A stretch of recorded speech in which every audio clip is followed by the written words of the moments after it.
All right, guys, welcome into another episode of the Queen City Soccer Show. I am your host, Cole Godfrey, and joined as always by my co-host, Level Up Luke. Luke, how you doing, man? Doing great, Cole. Really excited for this preview.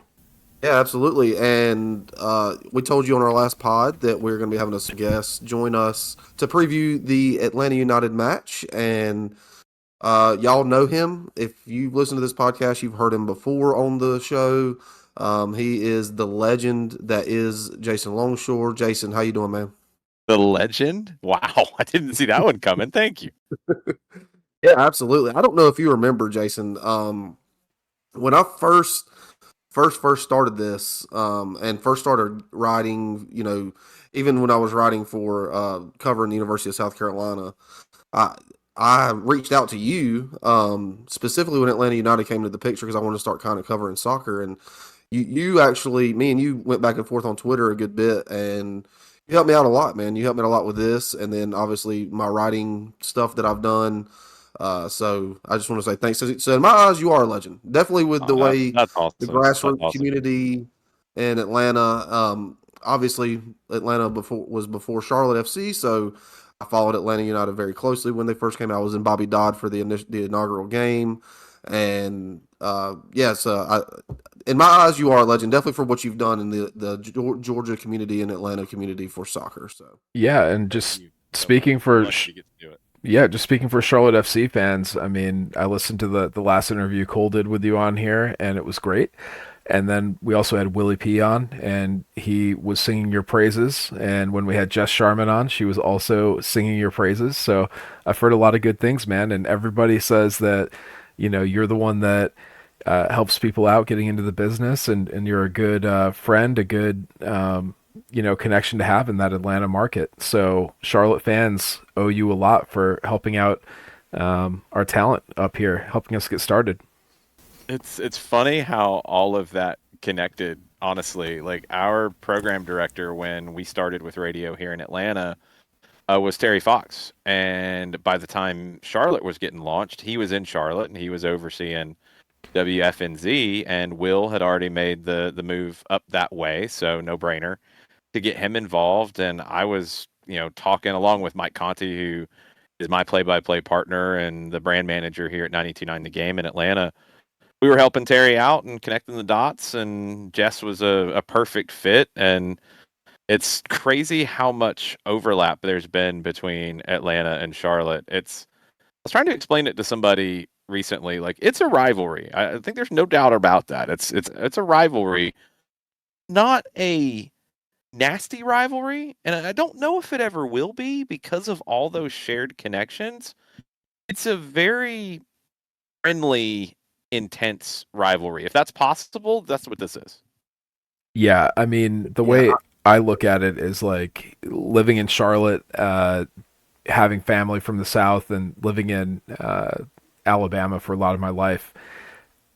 Atlanta is like the cultural capital of the South. And growing up, I mean, the Braves were the only baseball team. So everybody was an Atlanta Braves fan. And I know that's the same here in the Carolinas. So obviously with the Panthers being a fairly, new franchise in the modern era, that rivalry with the Falcons became pretty natural. And now that we have Charlotte FC and Atlanta United, it adds kind of another front to it. But Charlotte is still a growing city, and Atlanta is that larger, regional capital of this area. So I think it's pretty natural. But like you said, it's not very heated because a lot of people here go to Atlanta, for trips or vacations or conferences, whatever it may be. I think there's a lot of back and forth between the two, and I think Atlanta and Nashville kind of have that a little bit as well. That one has a different feel, even though it's kind of a similar distance. I think, and I've talked to Garth Lagerway about this over the years, and I really think that, that three-way dance with Atlanta and Charlotte and Nashville, as great as Cascadia is with Seattle and Portland and Vancouver, I think the potential because of the drivable distances and just how soccer is growing in the Southeast, I think the Atlanta, Charlotte, Nashville trio could really be something special that pushes this league to a whole nother level. I mean, especially with what we're talking about with Atlanta and Charlotte, where, you guys are going to have a huge crowd after we had a huge crowd last week. You're just talking about sheer volume that's on a different level. Yeah, and once again, going back to culture, it's pretty crazy. Like the southern culture, the food, the music, the tourist destinations. We have a lot of things that Cascadia doesn't have, and Mm-hmm. drivable distances, and each city is a destination in its own right. I have been to games at Atlanta and Nashville, and they're both just immensely entertaining. I cannot think of any other teams I would rather visit in MLS than Atlanta and Nashville. Yeah, it's always the ones that I look for on the schedule when it comes out. I'm like, all right, when are we going to Charlotte? When are we going to Nashville? When are they coming to us? It's special, and I think with time, it's all generally very friendly right now, and I think it'll always have a bit of that kind of SEC, and I'll include the ACC for a minute, football kind of vibe in terms of the tailgating and hey, there's going to be a little bit of trash talk, but then, you're walking by the tailgate, come have a beer, come grab some barbecue, whatever it is. I think you're going to have that for a long time. And I hope it stays there and can get very intense on the field and be back and forth. And we've seen great games between all three of these teams over the years. And I hope it stays on the field with that intensity. And in the stands, it's always yeah, we're going to talk smack back and forth, but yeah, we'll share a beer afterwards and before the game too. Yeah. I asked Dean Smith in a press conference last year about the Southern Championship belt, and he had no idea what it was. And by the end of the season, we'd ended up winning it. So that was very Next time. satisfying. It'll get there. It'll get there. It's a cool thing. DC kind of weaseling their way into that. I'm still a little questioning on that one, but we can work with it. Absolutely. Yeah. Well, Jason, are you ready to dive on into this thing, man? Let's do it. All right. So, obviously, Charlotte FC coming off of a very lackluster performance up in Seattle. Atlanta with a big 3-2 win over Montreal, and a Latte Loth brace, and Miguel Almiron back in the building. And, it was a very emotional and raucous environment down in Atlanta.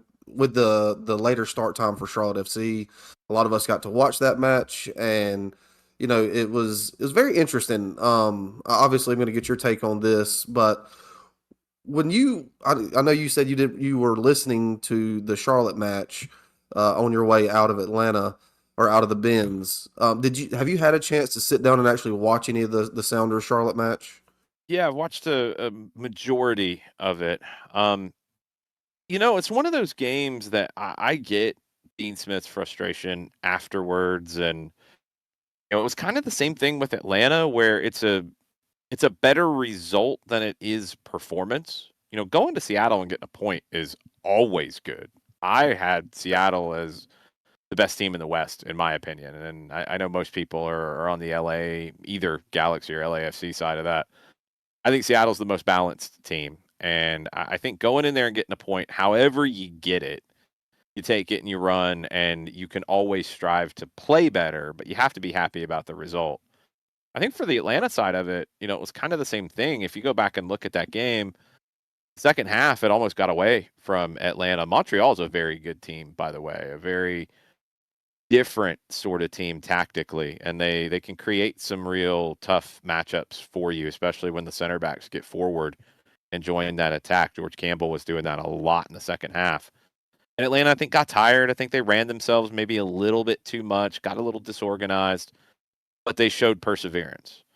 I think Charlotte kind of did the same. They hung around in the game. They get something out of it. You take that and you come back and you try to build on it. So I think there's similarities. Atlanta will be happier with the performance. I think for a longer stretch, Atlanta was better in a longer period of time than Charlotte was against Seattle. But Atlanta was at home. Charlotte was about as far of a road trip as you can have in the league, and they got a point out of it. So it's two teams that I feel like will be looking for more in terms of performance. but still trying to get the result that they did in the match. Charlotte will be looking for the win at home. Atlanta won't settle for a point, but I think if you offered them a point now, they'd be pretty happy with it if they got it. Yeah, and I mean the title of our last episode breaking down that Seattle match was like a thief in the night, because that's what it felt like. It felt like I like it. you stole a point. I mean, and again, I agree with everything you just said from the Charlotte FC perspective. Is, Seattle, very good team. You come out of there with a point on the road, rainy night. Like Luke said in our last episode, in American football, you got to win the clunkers or get, Yeah, and 100%. getting a point out there is a win. And Mhm. so we come back home. We got Atlanta United on the docket. Obviously, we know what Atlanta brings to the table. I want to get some key matchups from you, Jason and Luke. What y'all are thinking? I'll start it off with mine. It's no secret who Miguel Almiron is. We know, he was kind of linked to Charlotte FC there for a little bit, and ends up going back to Atlanta United. And his pace. What worries me is how Tim Ream's performance was against Seattle. I feel like he was very exposed by Georgie on that right side, and if Miguel lines up on that right side again, which I expect him to, getting in behind Tim Ream with his pace and stuff, that's a key matchup for me to watch, to see how Tim Ream bounces back and to see if he can actually kind of slow Miguel down a little bit. Because that matchup worries me from a Charlotte FC perspective, because obviously we know Tim Ream's getting a goal. We know the talent's still there. Obviously, he's a captain of the United States men's national team, but he is getting older, and Father Time waits for no man. So I'm very intrigued by that. Luke, what from a Charlotte SC perspective, Luke, what matchup are you watching for this match? Yeah, I mean, it's all about Atlanta's attack versus our defense. I mean, who knows if we'll have Zaha on the attack? I know he's back for training.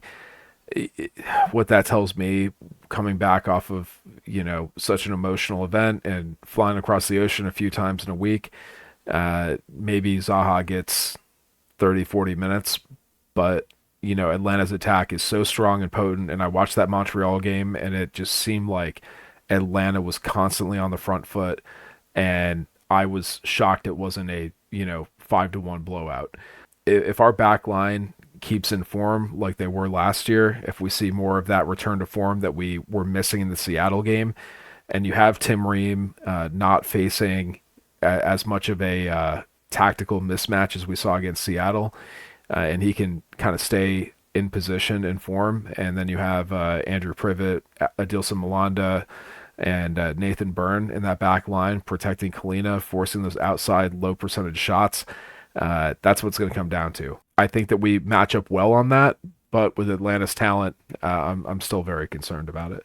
Yeah, there's a couple things. I think with Atlanta being so narrow at times, because Almiron on the right, he's going to come inside. So I don't know if it's going to be as much of Miguel versus Ream. I think it's going to be trying to create overloads more centrally. And does Ream come in there? And he probably will have to, the way that Atlanta's playing right now.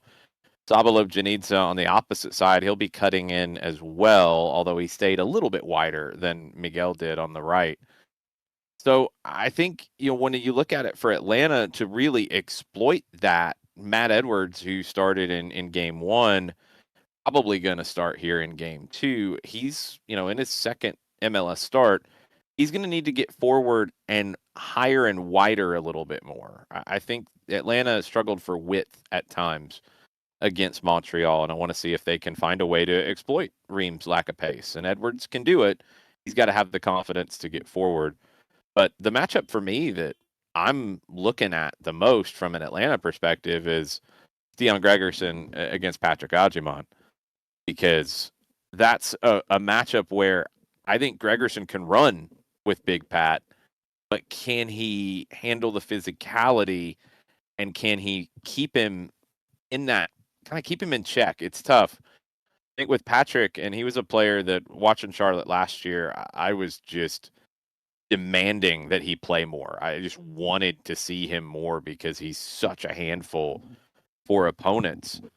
I think when you look at it from a defender standpoint, you got to find that balancing act of getting into him and get physical with him, but also not letting him use your body and your momentum to turn. I thought Jaleel Anibaba talked about that this week in a great clip. You can't let him use your aggressiveness against you.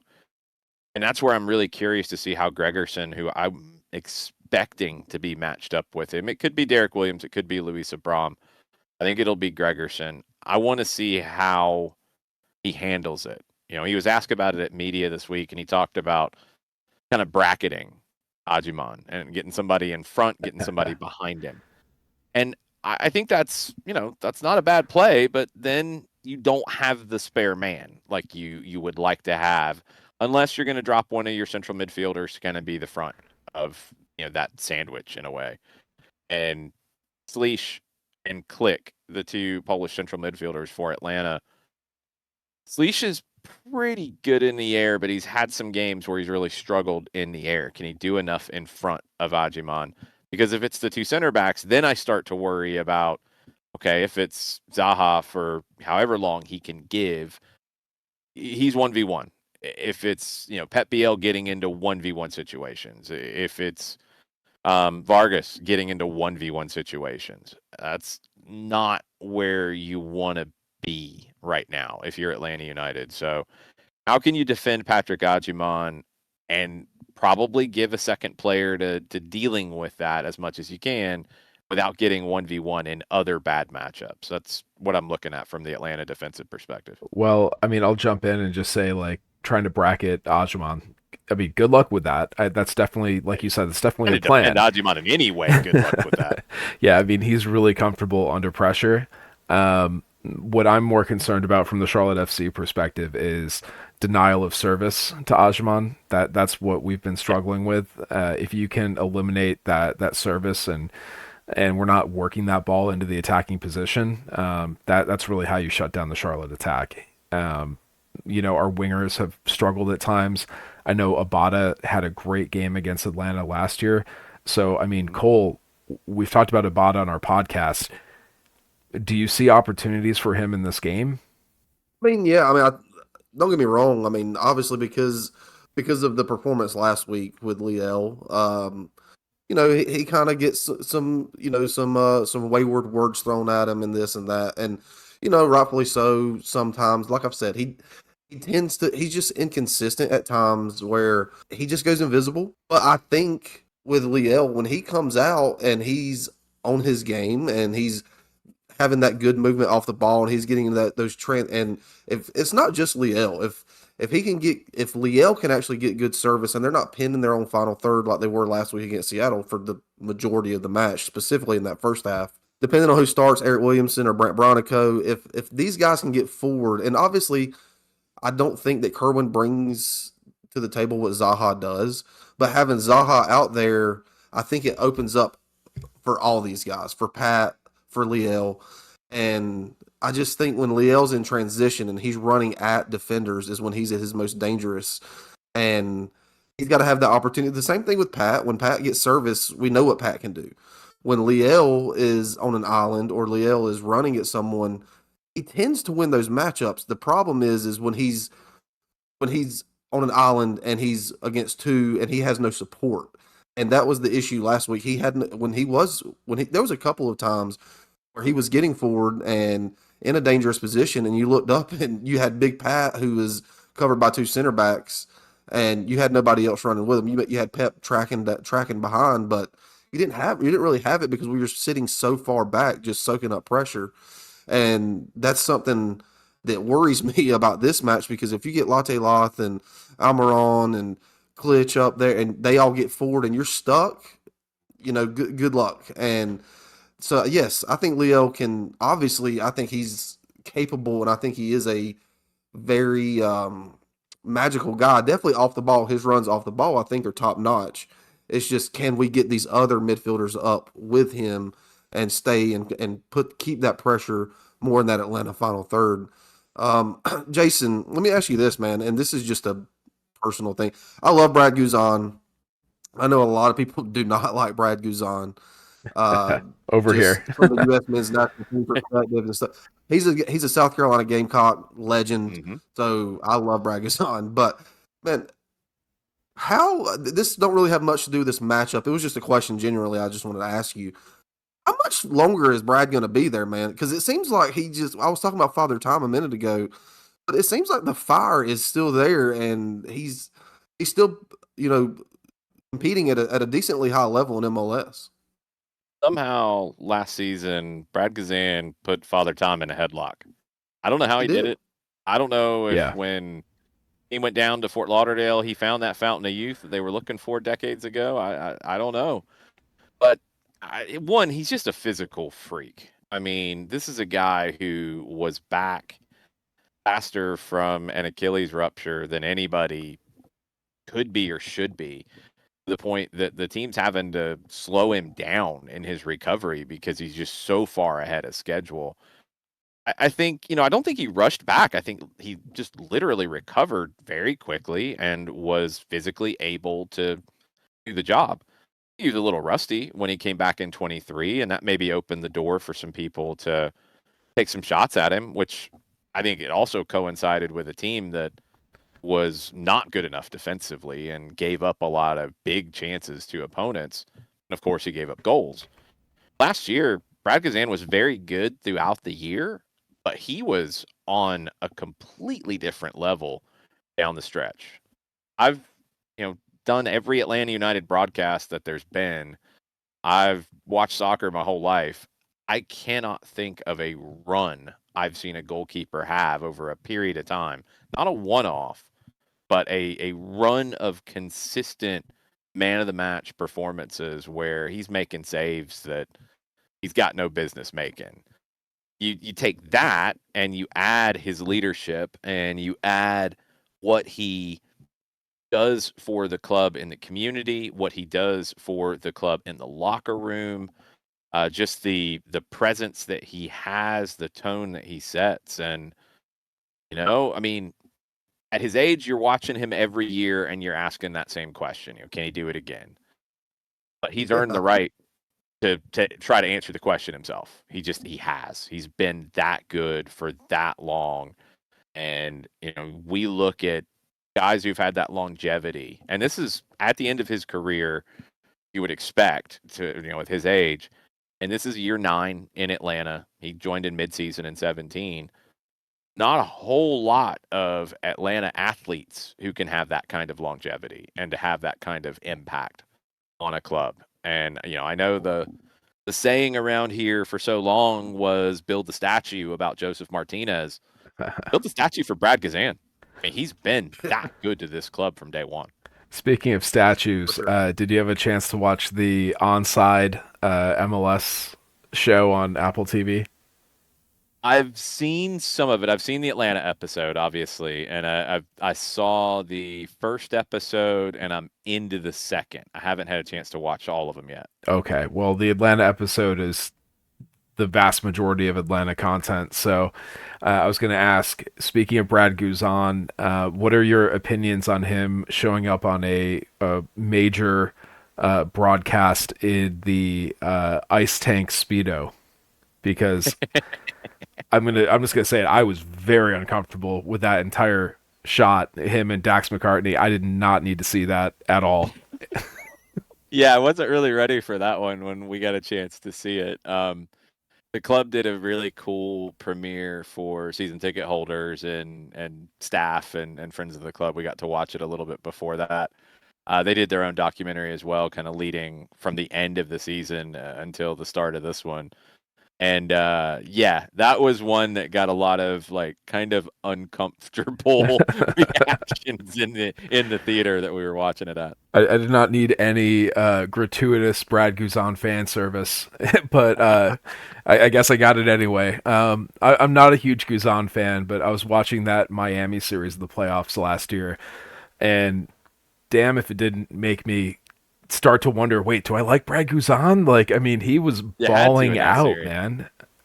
The whole moment, and it's if you ever, I'm trying to think where it is. Okay, it's at the end of my reel that I posted on my social media accounts. It's at the very end because it'll blow your eardrums out if you don't turn the volume down. My reaction to him getting thrown into the Oh goal my is God. one of the most ridiculous things ever. Just the story that he told about it, how he didn't want to get his arms and his hands stuck in the net, so he was very careful, like not to grab it. And he's like, "I'm gonna fall backwards and I'm gonna stop falling eventually." He didn't really stop falling for a while. He No. just kept going back and back and back, and then Suarez gets in his face, and then he springs forward, and it's nuts. The coolest thing about that onside episode was that they had the ref mic'd, because I had never heard any of that part of the conversation, Yeah. because I'm up in the next to the cameras in our spot in Fort Lauderdale, and I'm screaming my head off about a card for Campana. I'm going insane. That's an automatic And the red ref's in just any like, other huh? game. Yeah, exactly. It's an automatic red easily in any other game, and it's just nothing here. It was crazy. That whole series was crazy. The first game was wild down there. Atlanta was dead tired. They fought. They almost got something out of it. Second game, you have the late winner, and then the third game was one of the best playoff games MLS has ever had. You can compare it to a lot of the great MLS playoff matches over the years, and that third game will hold up. It was crazy. I was gonna say about that, man. If you weren't a Brad Guzan fan as an American before that, to me it was just like I mean, obviously I'm a Charlotte FC fanatic. Like I mean, I don't want Atlanta to win, to be completely honest with you. But in that Okay. moment, I was like, what are we doing? Have we like it was almost like this season with the NFL and the refs and the Chiefs and all the stuff that surrounded that. It seemed like, what are we doing? We're not giving a card for a man that was just thrown into the net. Like it made no sense. And then for the performances that he had in that series, man, to back that up was just, I mean, it's the stuff of legends for an Atlanta United supporter for sure. 100%. Speaking of goalkeepers, Charlotte does have the reigning MLS goalkeeper of the year in Christian Colina. And another matchup I want to kind of get both of your takes on is obviously we know what Atlanta has spent. They brought in their shiny new toys. The main one being Latte Loth gets the brace on his debut, and this is going to be an interesting matchup between him, obviously the back line, but with Christian Kalina as well. Luke, how do you see this going? Do you see? Let's start to get a little bit of predictions going on here. What? Yeah, I mean, you bring up some good points. It's a record roster spend for Atlanta. If you don't mind me taking a little detour here, we have a fan question, and it is from Sam Spencer of soccersheet.com. And just shameless plug, we're going to be publishing an exclusive interview that Sam did with Jalen Lindsay on our feed here. So stay tuned. Give us that like and subscribe for next week. We'll be publishing that interview. Sam is asking Jason, is this the most expensive house of cards in the history of MLS? I think there hasn't been the spend, but there's been more House of Cards-ishness, if that's a phrase that I'm just making up off the top of my head. Sounds right to me.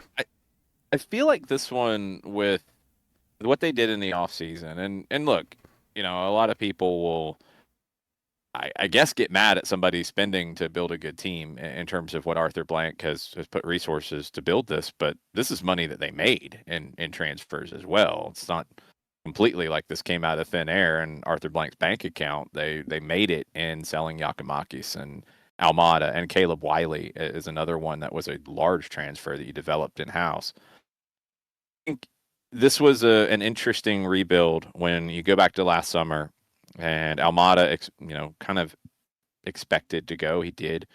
Yakimakis was not expected to go as quickly as he did, but the money was right from Cruz Azul to pay him, and then the transfer money was right. Caleb, I think, was maybe a little bit ahead of schedule, so he had a lot of moves.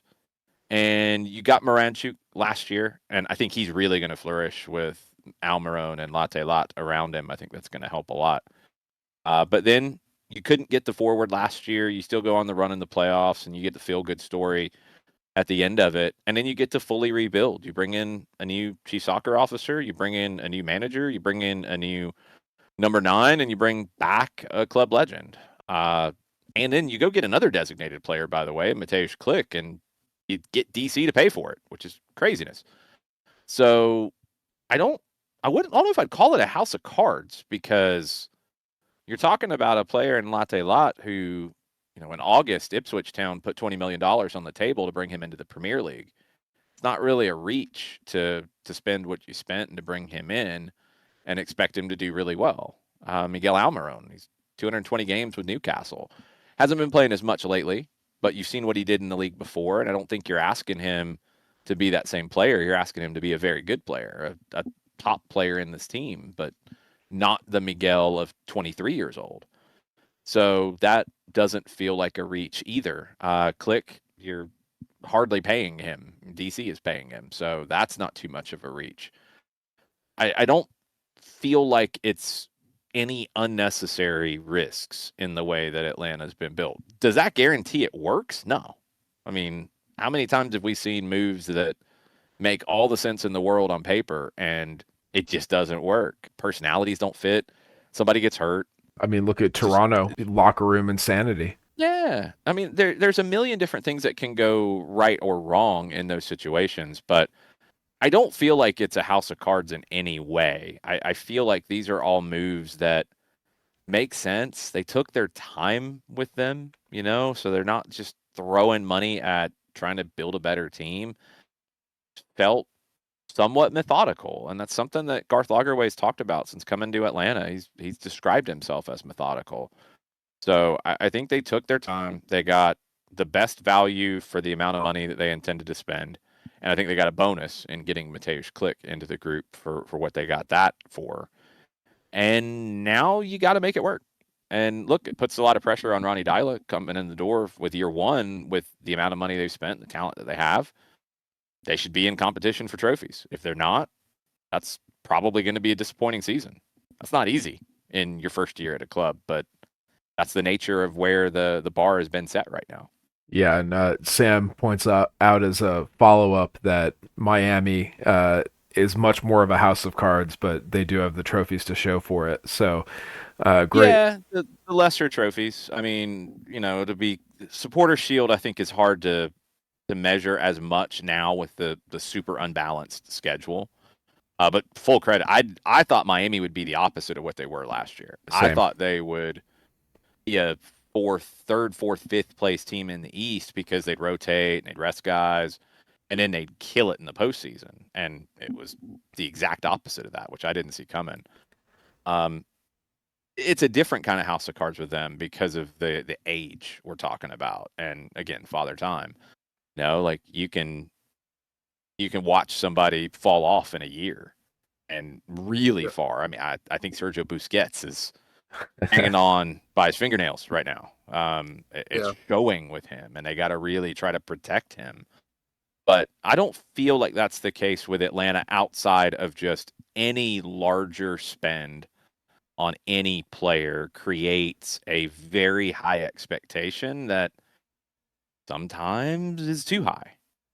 Even if it's good, like even if the player does well. I mean, I think back to guys like Ezequiel Barco and Pity Martinez, and I think people have at times tried to paint those as complete and utter busts. And no, they were good.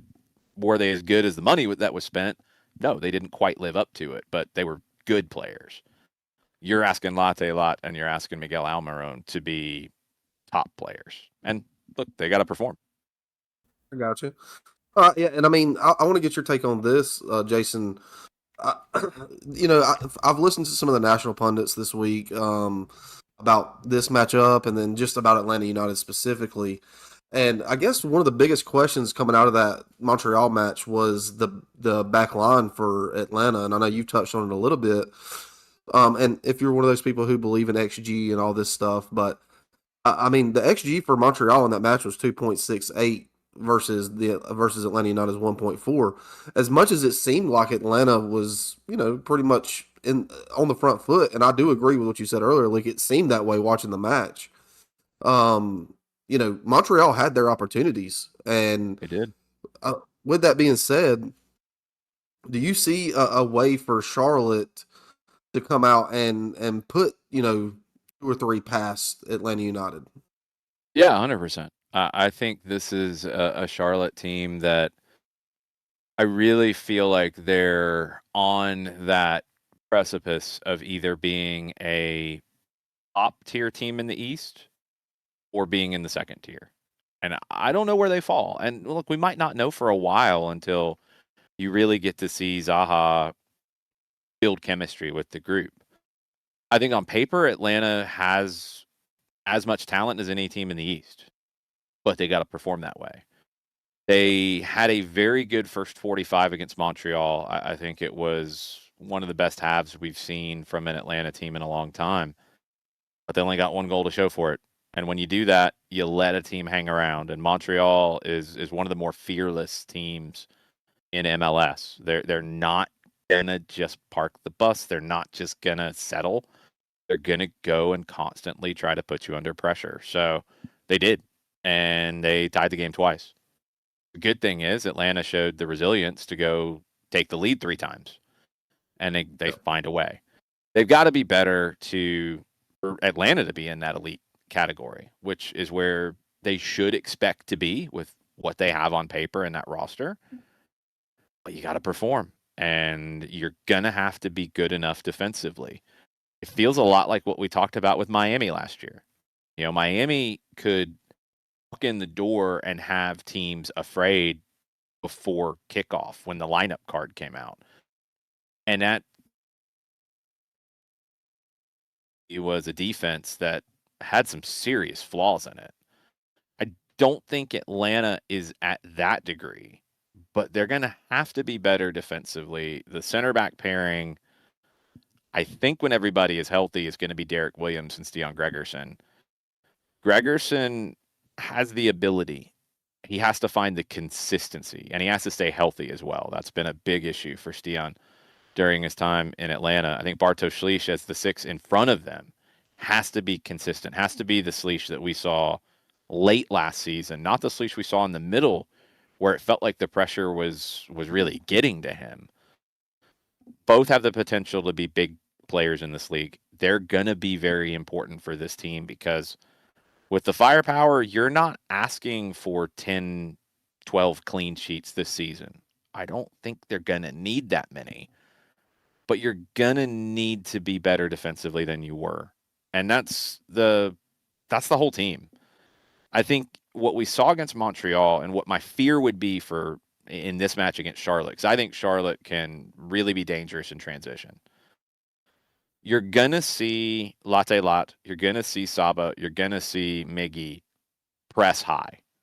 They've got to be in sync when they do it. It can't just be running around. I think too many times in the Montreal game, it turned into chasing the ball and taking some unnecessary risks.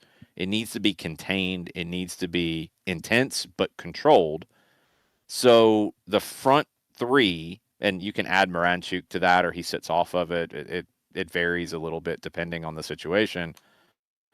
You've got to be connected because if they are so high and then Slisz and Click are high or drift out wide to try to deal with things, Charlotte can thrive in transition if they break that pressure. That's going to be the matchup for me in this one is how much control is Charlotte going to look for? Are they going to try to keep the ball a little bit more than we saw on the road? You would think that they will, but I don't think they're going to be looking for 55, 60% of the ball. Atlanta didn't have 50% of the ball, and this is a team that generally we think of as more of a possession team. I think they'll have opportunities to have more of the ball here, but Ronnie Dyla has been really clear about wanting them to be direct, wanting them to be vertical. Atlanta's got to find the balance that they didn't have consistently against Montreal, because if they don't, they're going to give the ball away too easily. And then Charlotte's going to have those opportunities to transition when Atlanta gets broken.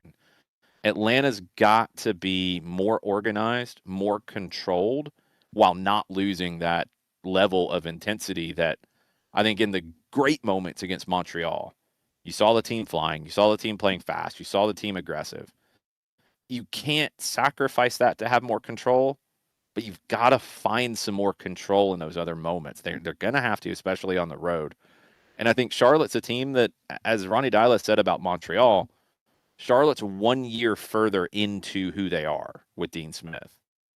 Yeah. They should be more controlled, more organized, more just cohesive, all of those things, with the exception of Zaha coming into the mix. They should be able to exploit some of Atlanta figuring things out.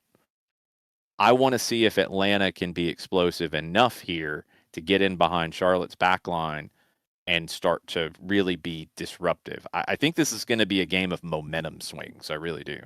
So, Jason, I can tell you just from watching the Charlotte team every game for the last few years, but specifically last year with Dean Smith, Atlanta's not going to get behind the Charlotte defensive line unless they manage to break that line at midfield on a counterattack. That's the only situation that will happen. Well, this is a team in terms of breaking a line at midfield and counters. When you got Latte Lot, who might be the fastest player in the league, and Almiron, who's still really quick, if not like straight up 40-meter time fast. He's really quick. Saba is another guy who is deceptively fast. And you got a player, Moranchuk, who can spring the passes. You have the ability to do that. The other thing that kind of jumps out to me in this one, and we didn't see a whole lot of it in the run of play, and I don't know if we'll see this from Atlanta yet. I think it's going to take getting Brooks Lennon and Pedro Amador back to elite crossers. Atlanta's got to find a little more width because I think Latte Lot is a player in the air that you want to feed him some. You want to give him some opportunities to go up and win headers. I know against Malanda, it's not going to be completely easy, but Latte Lot can jump out of the building as well. So you want to give him some of those opportunities. I just don't know if Atlanta's built right now with what is probably going to be Edwards on the right, could be Hernandez, could be Abram on the left. That's really about your only other options, unless you're going to start Dominic Chonqui from Atlanta United too. I don't know if those are players you're going to get forward and put in crosses. So I think you're going to be looking for those through balls through the middle in transition moments, which we saw give Montreal problems.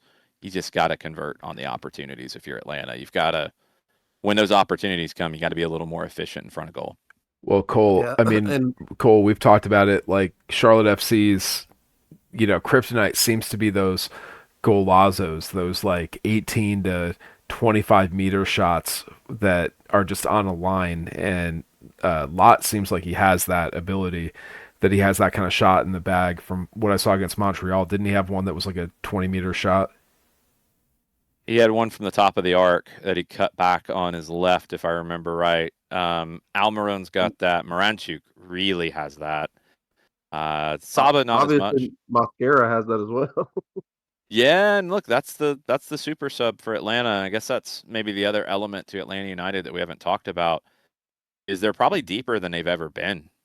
The top end talent is going to get all the headlines, but when you can bring in Edwin Mosquera off the bench, when you've got Sean De Silva, you can bring off the bench. You've got Jay Fortune, who scored in Charlotte last year, you can bring off the bench.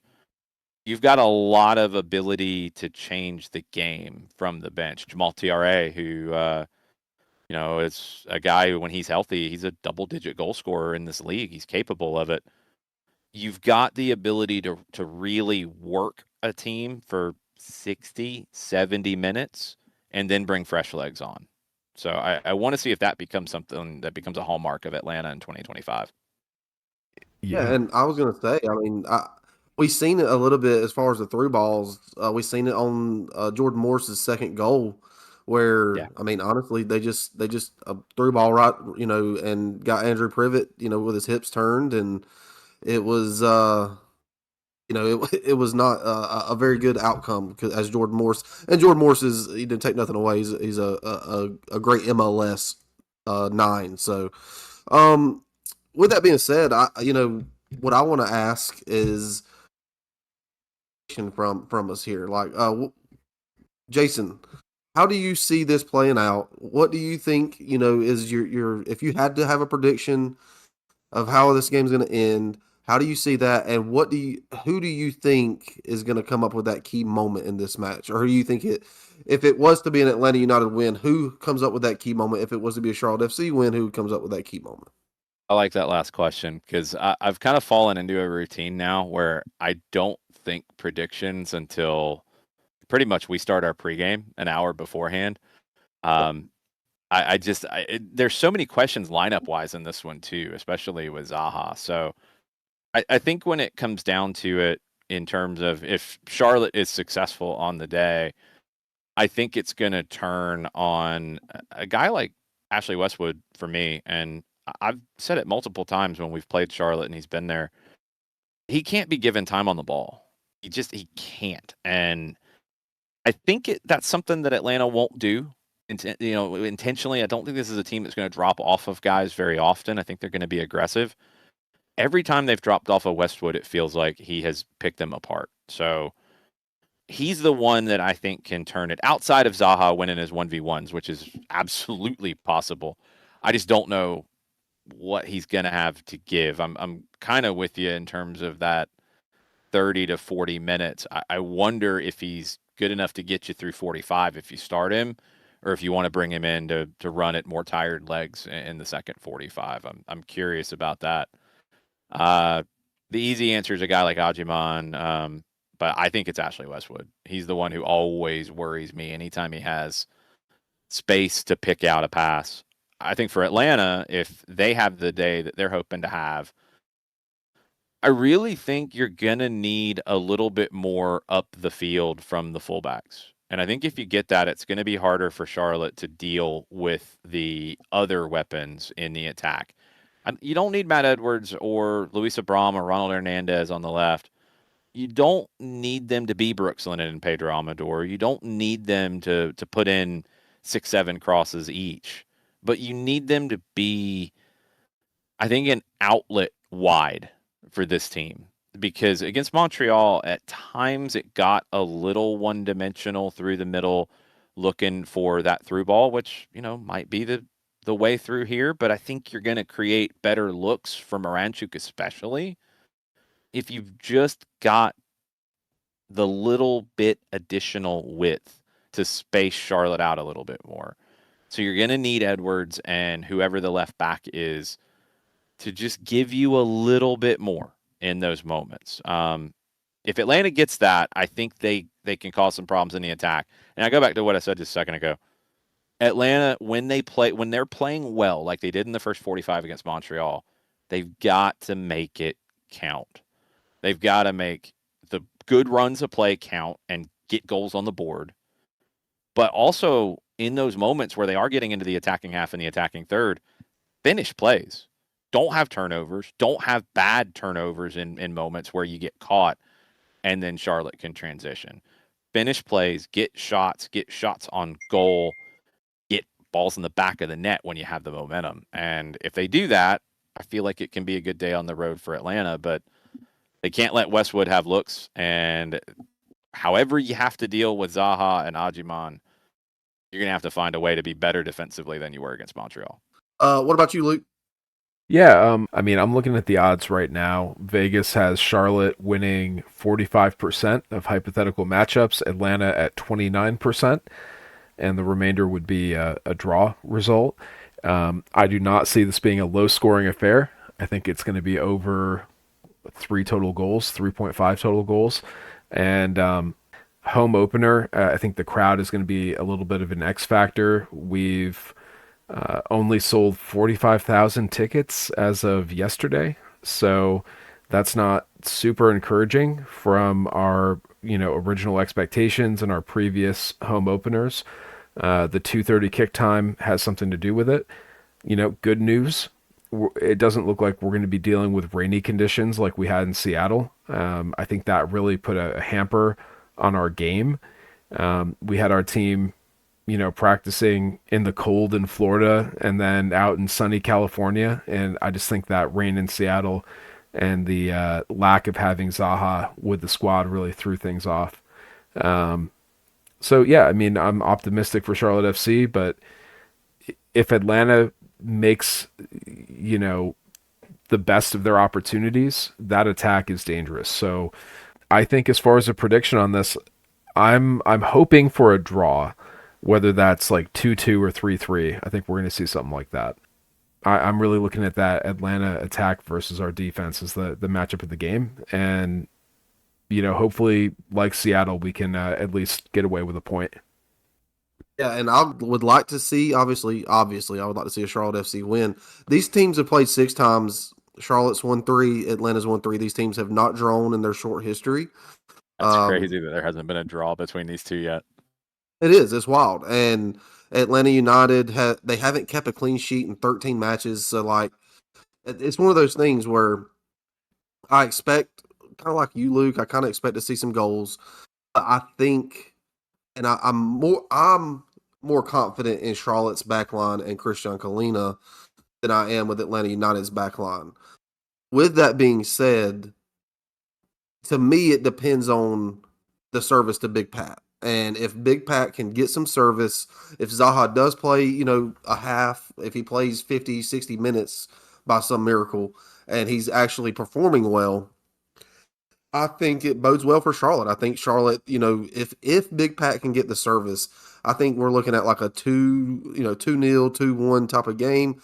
If Charlotte kind of sits back in this defensive posture like they did against Seattle, and obviously this is at home, it's going to be completely different. You're not going to be inviting that pressure. You're going to want to be on the front foot in front of your home fans. But if they sit back, I think Latte Loth and Miguel, I think they are difference makers. I'm going to go out on a limb and say Charlotte win this game 2-1.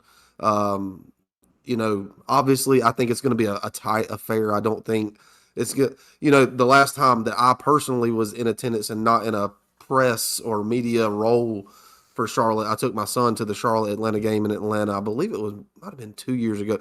Whenever Atlanta won 3-1 up in Charlotte, and then later in the season, Charlotte went down to Atlanta and returned the favor.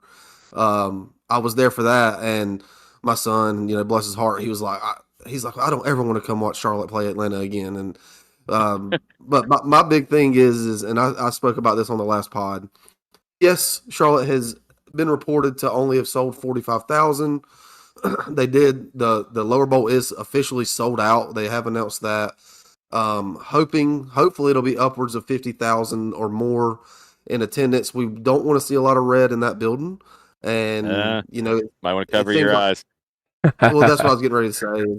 I say that, but there's going to be a lot of red in the building, and vice versa. When Charlotte goes down to Atlanta, absolutely, there's a lot of blue in the building, and absolutely, you just don't. I don't, as a Charlotte supporter, I don't want to hear the Atlanta chants like I did that. That has scarred me.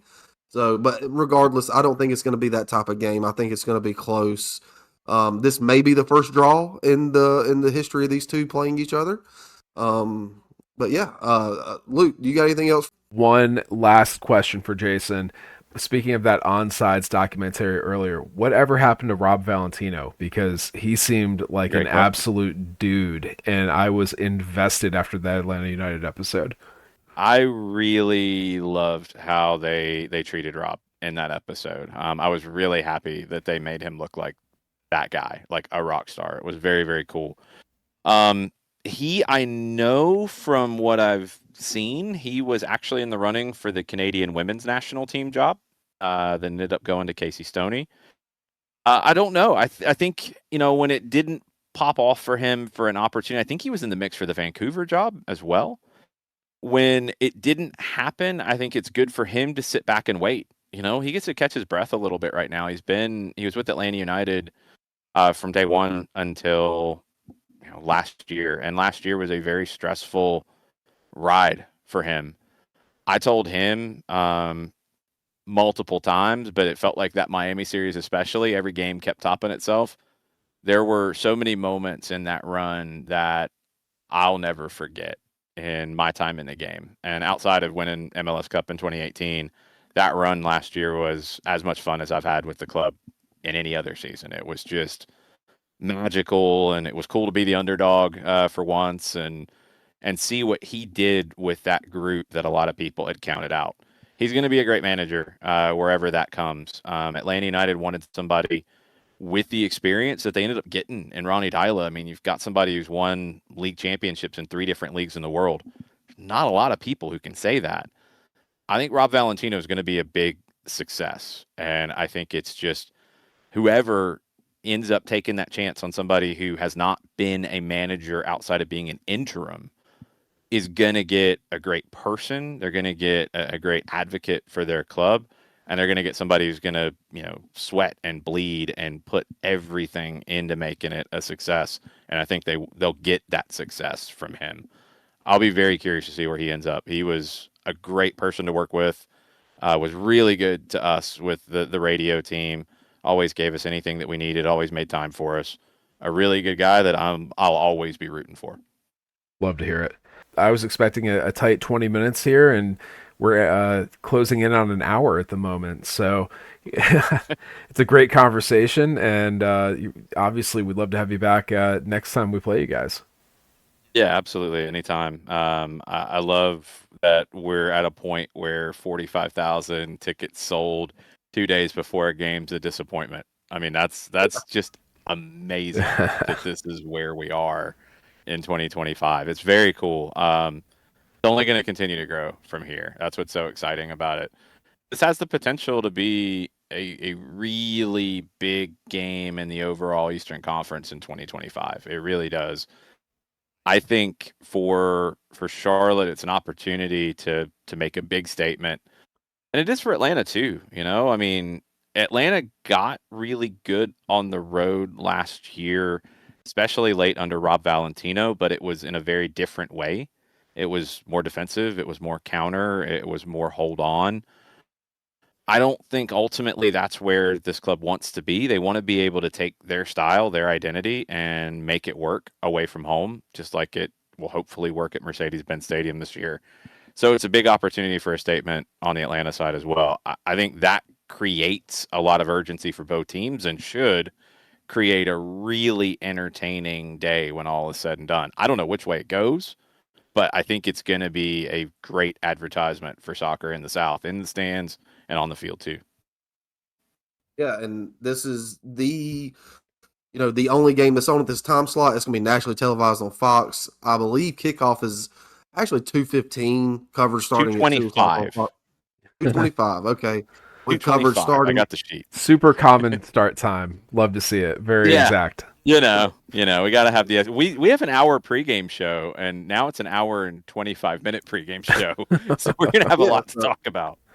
So yeah, I mean, so it's but just echoing what you said, Jason. This is, and I was listening to the Soccer Wise guys with Tommy Scoops, friend of the show, and David Goss, and I think this was their matchup of the weekend, and I think it's going to be that way across the country. This is a great time, as you said, Jason, to show what soccer in the South is like, and the atmosphere should be phenomenal. The weather is going to be great. I can't wait to be up there. I'm super excited. I just wish tomorrow would just evaporate so it could be Saturday already. And yeah, man, Jason, if you don't mind, tell everybody where they can find your work and tell them, I'll plug all your socials and all that good stuff. Yeah, I'm at Longshoe on all the social media platforms. Soccer Down Here as well. That's our SDH network where we cover not just Atlanta United, but all the local colleges in the Atlanta and Georgia area. High school action, we're out calling those games as well. We try to bring the passion that we have for the game and shine a light on aspects of the sport that I think need it and deserve it. We all want to see it grow. 92.9 The Game is where you can listen to our Atlanta United coverage. I have a show every Tuesday night called Atlanta Soccer Tonight. One of the few soccer shows on terrestrial radio that's weekly. Been really lucky to have the support from the station to be able to do that. And all of our Atlanta United content, if you want to get caught up and you want to kind of get the scouting report for this week, Off the Woodwork, wherever you get your podcasts. You can get all of our soccer content from the station, Soccer Down Here, on YouTube, wherever you get your podcasts. Hopefully, we can all be friends again after 90 minutes on Saturday. Fantastic. Absolutely. Again, Jason, thank you for being so gracious with your time. We truly enjoyed the conversation, and anytime we can get you on the show, we will be glad to have you. And yeah, I mean, everybody go follow Jason. Go look at what they're doing down there in Atlanta. He does a great job covering Atlanta United, not just Atlanta United, but the whole Georgia soccer scene. He does a phenomenal job. And again, we're just really, really glad that you came on, and can't wait to see you up there in Charlotte Saturday. Looking forward to it. Anytime you need me, don't hesitate to reach out. Absolutely. And with that, Luke, you know how we end it. It's for the crown. For the crown.